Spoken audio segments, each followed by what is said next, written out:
Good morning प्यारे student, आप सभी का स्वागत है हमारी यूट्यूब चैनल लेट्स डिस्कस में।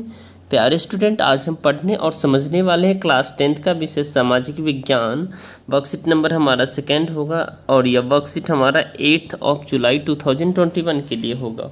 तो आइए स्टार्ट करते हैं डियर स्टूडेंट। भारतीय संविधान। प्यारे विद्यार्थियों, पिछली कार्यपत्रक में आपने भारतीय संविधान की उद्देशिका का देखा व उसमें भारतीय संविधान की प्रमुख विशेषताओं को खोजने का भी प्रयास किया। आज के कार्यपत्रक में हम भारतीय संविधान की प्रमुख विशेषताओं का अध्ययन करेंगे।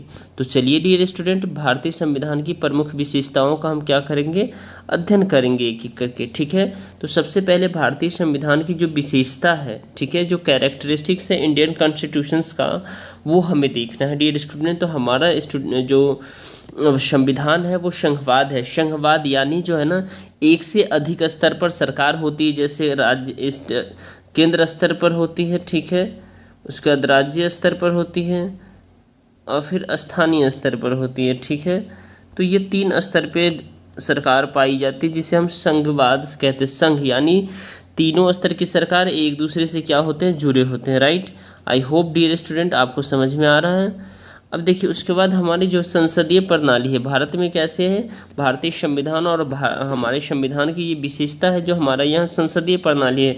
जैसे आपने देखा होगा लोकसभा है, ठीक है, उसके बाद आपने देखा होगा राज्यसभा है, ठीक है, लोकसभा और राज्यसभा आप सभी को पता होना चाहिए। लोकसभा में जो है ना 545 सीटें हैं, ठीक है, और राज्यसभा में 245 सीटें हैं, ठीक है।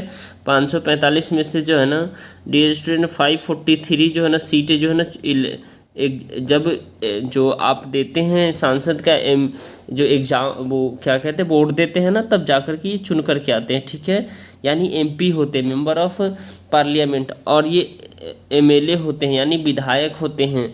तो ये जो है ना क्या होते हैं, ये 233 जो है ना ये चुन के आते हैं और 12 जो है ना राष्ट्रपति इसको मनोनीत करते चुनते हैं। जबकि ये जो है ना लोकसभा में 543 सीटें होती है, 545 होते मैक्सिमम है, ठीक है, जिसमें से 543 तो चुन के आते हैं, डायरेक्ट जनता चुनती है, 2 को राष्ट्रपति चुनते हैं। वो होता है एंग्लो इंडियन, जिसके मम्मी पापा या मम्मी या तो इंडियन हो या फिर पापा फॉरनर हो, या पापा इंडियन हो मम्मी फॉरनर हो, ठीक है, ताकि वो विदेश के लोगों को इस भारतीय कॉन्स्टिट्यूशन के अंदर में रह करके वो यहाँ रह करके उनके अधिकार की भी बात कर सकें, क्योंकि इंडिया में विदेश के लोग भी हैं। ठीक है, अब देखिए, हम सार्वभौमिक वयस्क मताधिकार, हमारे संविधान की विशेषता 18 साल से ऊपर के सभी बच्चे, सभी व्यक्ति, सभी इंसान क्या कर सकते हैं, वोट डाल सकते हैं। ठीक है, तो इसे कहते हैं सार्वभौमिक वयस्क मताधिकार। ठीक है, शक्तियों का बंटवारा है, शक्तियों का बंटवारा जैसे देखिए जो है ना समवर्ती सूची, राज्य सूची, ठीक है,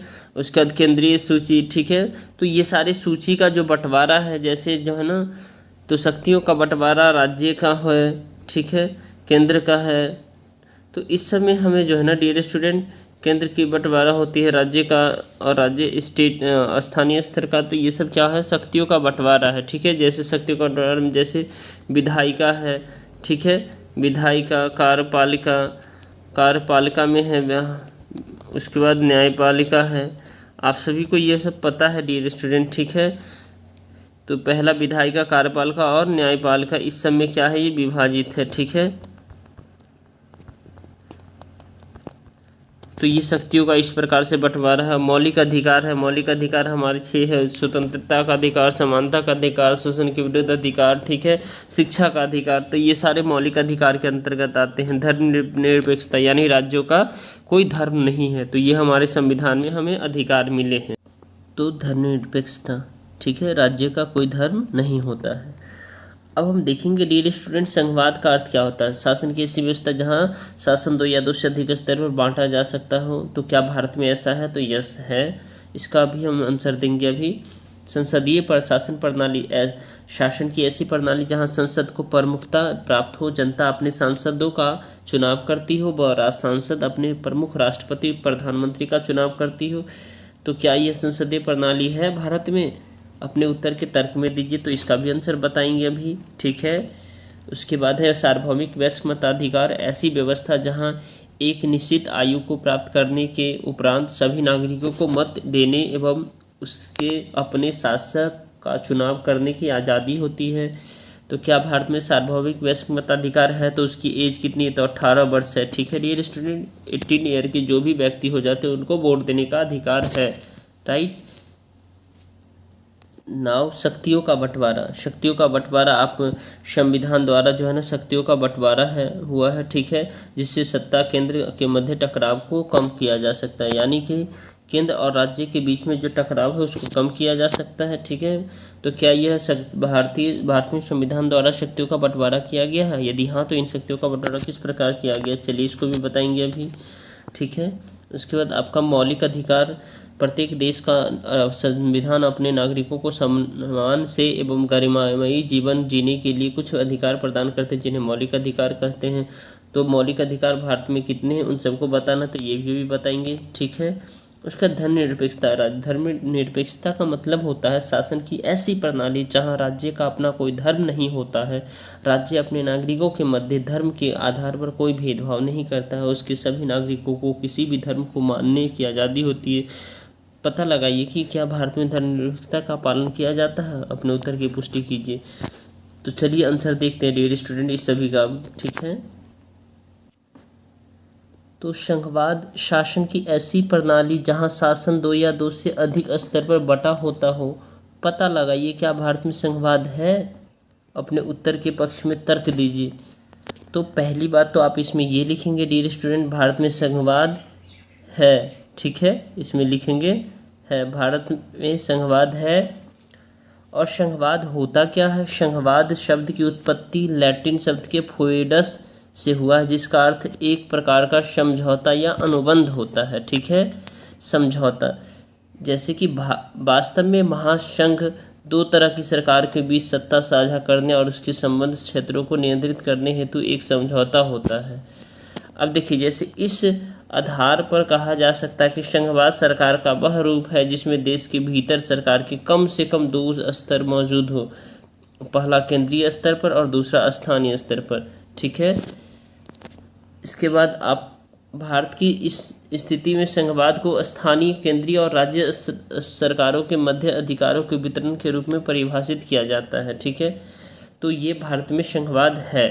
ठीक है, क्या है? भारत में संघवाद है और ये सारे पॉइंट आप इनके पक्ष में देंगे। ठीक है, नेक्स्ट क्वेश्चन है आपका,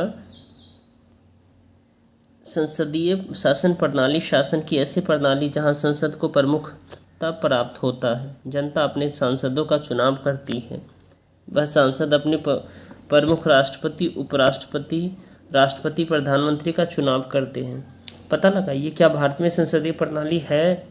अपने उत्तर के पक्ष में तर्क दीजिए। चलिए, तो संसदीय प्रणाली क्या है? संसदीय प्रणाली यानी पार्लियामेंट्री सिस्टम, लोकतांत्रिक शासन व्यवस्था की वह प्रणाली जिसमें कार्यपालिका अपनी लोकतांत्रिक वैधता विधायिका के माध्यम से प्राप्त करती है और विधायिका के प्रति उत्तरदायी होती है। इस प्रणाली में राज्य का मुखिया राष्ट्रपति तथा सरकार का मुखिया प्रधानमंत्री अलग अलग व्यक्ति होते हैं। ठीक है, तो आई होप डियर स्टूडेंट आपको ये समझ में आ गया है। ठीक है, तो भारत में संसदीय प्रणाली है, ये आपको लिखना है। ठीक है, अब देखिए नेक्स्ट है सार्वभौमिक वयस्क मताधिकार। ऐसी व्यवस्था जहां एक निश्चित आयु को प्राप्त करने के उपरांत सभी नागरिकों को मत देने एवं उसके अपने शासक का उपचुनाव करने की आज़ादी होता है। पता लगाइए क्या भारत में सार्वभौमिक वयस्क मताधिकार है? यदि हाँ तो भारत में सार्वभौमिक वयस्क मताधिकार की आयु कितनी है? तो भारत में सार्वभौमिक वयस्क मताधिकार है जिसकी उम्र सीमा 18 वर्ष है। ठीक है, 18 वर्ष पूर्ण जाने के बाद सभी व्यक्ति वोट दे सकते हैं, उन्हें सरकार चुनने की आज़ादी होती है। ठीक है, नेक्स्ट है शक्तियों का बंटवारा। शासन की ऐसी प्रणाली है जहां संविधान द्वारा शक्तियों का स्पष्ट बंटवारा किया जाता है, जिससे सत्ता के केंद्र के मध्य टकराव को रोका जाता है। पता लगाइए क्या भारत में संविधान द्वारा शक्तियों का बंटवारा किया जाता है? यदि हाँ तो इन शक्तियों का बंटवारा किस प्रकार होता है? तो देखिए डियर स्टूडेंट, शक्तियों के पृथक्करण के लिए राज्य को भिन्न उत्तरदायित्व वाली कई शाखाओं में विभाजित किया जाता है और प्रत्येक शाखा को अलग अलग और स्वतंत्र शक्तियाँ प्रदान की जाती है। प्राय विभाजन कार्यपालिका में किया जाता है, विधायिका में किया जाता है तथा न्यायपालिका के रूप में किया जाता है। आई होप इस उत्तर से आप संतुष्ट हैं। ठीक है, अब आपको नेक्स्ट क्वेश्चन है, मौलिक अधिकार। प्रत्येक देश का संविधान अपने नागरिकों को सम्मान से एवं गरिमामयी जीवन जीने के लिए कुछ अधिकार प्रदान करता है, जिन्हें मौलिक अधिकार कहते हैं। पता लगाइए, क्या भारत में संविधान अपने नागरिकों को मौलिक अधिकार प्रदान करता है? ये मौलिक अधिकार कौन कौन से हैं? बिल्कुल, भारत में मौलिक अधिकार भारत का संविधान 6 मौलिक अधिकार प्रदान करता है। ठीक है, तो 6 मौलिक अधिकार हैं, आप सभी को पता है डियर स्टूडेंट। पहले समानता का अधिकार, जिसमें अनुच्छेद 14 से लेकर के 18 तक है। स्वतंत्रता का अधिकार अनुच्छेद 19 से लेकर के 22 है। शोषण के विरुद्ध अधिकार 23 से 24 है। धर्म की स्वतंत्रता का अधिकार यानी 25 से 28 तक है अनुच्छेद में। और संस्कृति और शिक्षा का संबंधित अधिकार अनुच्छेद 29 और 30 में। और संवैधानिक उपचारों का अधिकार जो अनुच्छेद 32 में है। और तो अभी हमारे पास जो मौलिक अधिकार है वो 6 हैं।